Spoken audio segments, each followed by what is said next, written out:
Today I'm in the Valley of the Sun, Phoenix, Arizona. I'll be visiting the graves of several notable people, including a baseball Hall of Famer, a country music legend, and a United States Senator. So come with me as we explore the cemeteries of Phoenix, Arizona.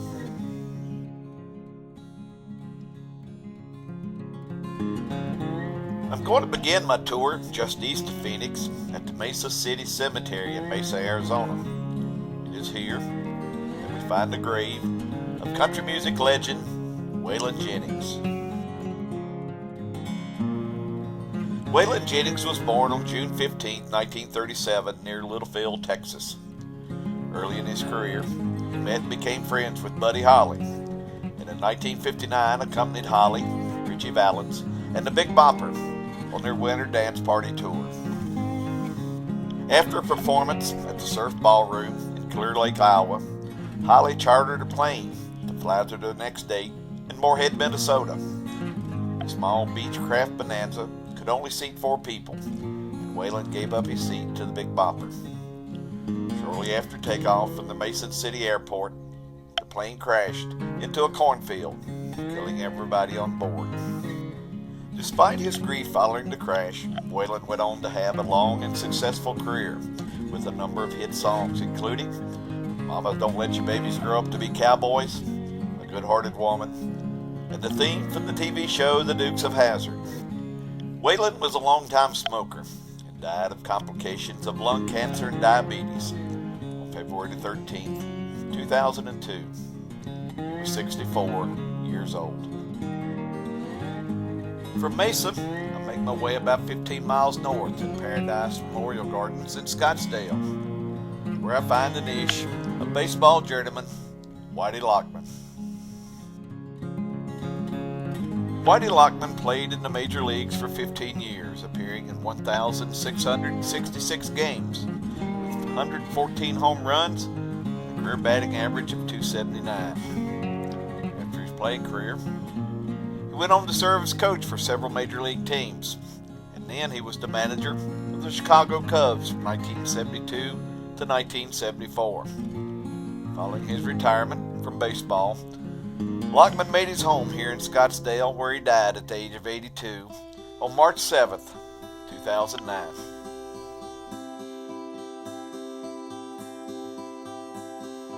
My next stop is at the Christ Church of the Ascension in Paradise Valley. Here, in the Memory Garden, we find a niche of longtime United States Senator Barry Goldwater. Arizona was still a territory when Barry Morris Goldwater was born in Phoenix on January 2, 1909. He was a poor student, and his parents sent him to Stanton Military Academy in Stanton, Virginia, where he excelled at sports and rose to the rank of captain and served as the treasurer of his senior class. During World War II, Goldwater served in the United States Air Force. Following the war, he became a leading proponent for the creation of the United States Air Force Academy and later served on the Academy's Board of Visitors. In 1953, Barry Goldwater was elected to the United States Senate and served until 1965. He did not stand for re-election in 1964, as he was the Republican nominee for president, running against incumbent President Lyndon Johnson, who defeated Goldwater by a landslide. Following his defeat, he again ran for the Senate and won the 1968 election and served for 3 consecutive terms. He did not run for re-election in 1986, choosing instead to retire and return to Arizona. He was replaced by John McCain. After leaving the Senate, Barry Goldwater returned to his home in Paradise Valley, where he became the elder statesman of the Republican Party. Barry Goldwater died on May 29, 1998, from the complications of a stroke. He was 89 years old.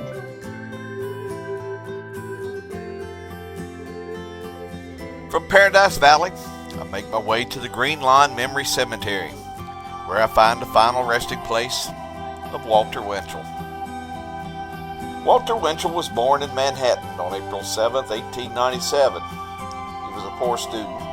He eventually dropped out of school at the age of 13, and for the next decade or so, performed in a number of vaudeville shows. While performing in vaudeville, he began writing a column for the tabloid newspaper, the Evening Graphic.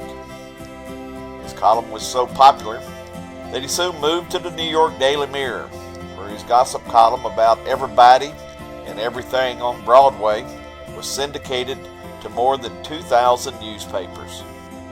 His columns became so popular that he soon took to radio, where he was equally successful. A simple mention in his column or on the radio could make or break a Broadway show. With the coming of the motion picture industry, Winchell moved to Hollywood, where he became one of the industry's premier gossip columnists, both in print and on the radio and TV. In later years, he supported Senator Joseph McCarthy and was blacklisted by everyone in the entertainment industry, and he faded into isolation. He tried writing a few freelance columns, but never gained any type of success. He spent his final years living an obscure life at the Ambassador Hotel in Los Angeles, where he died from complications of cancer on February 20th, 1972.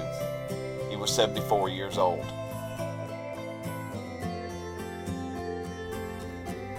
My final stop of the day was back in Scottsdale at the Green Acres Memorial Park. Here, we find the final resting place of Hall of Fame baseball umpire Jocko Conlan.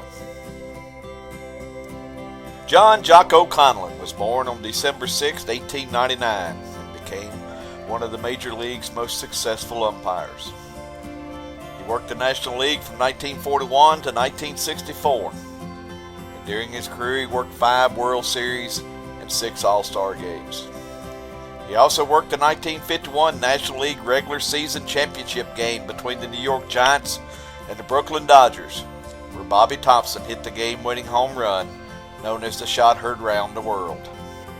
He retired following the 1964 season, lived here in Scottsdale, Arizona, where he was a popular figure during Arizona's spring training season. And in 1974, he became the 4th umpire to be inducted into the National Baseball Hall of Fame. Jocko Conlan died at the age of 89 on April 16, 1989. This is where I'm going to end this video. If you enjoyed it, please give me a thumbs up below. If you want to keep up with my travels, please hit that subscribe button. Until next time, thanks for watching.